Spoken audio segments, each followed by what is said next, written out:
You might think you're taking good care of your car, but what if some of your everyday habits are quietly destroying it? Short drives might seem harmless, but they're actually one of the worst things for your engine. Your engine doesn't get enough time to reach optimal temperature. This leads to poor lubrication, moisture buildup, and even carbon deposits. Over time, this can reduce engine life and efficiency. Keeping your foot on the brake while going downhill, that's slowly cooking your brake system. Excessive heat wears out brake pads faster and can even warp your rotors. Instead, use engine braking, especially in manuals or low gear modes in automatics. That weird noise, that tiny warning light? Easy to ignore, right?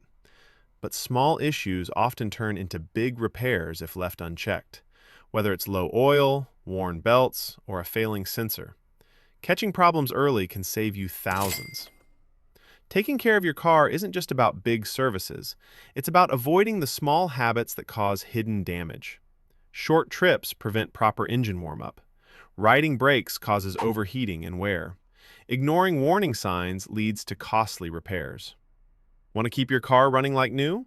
Hit subscribe for more simple tips that actually make a difference.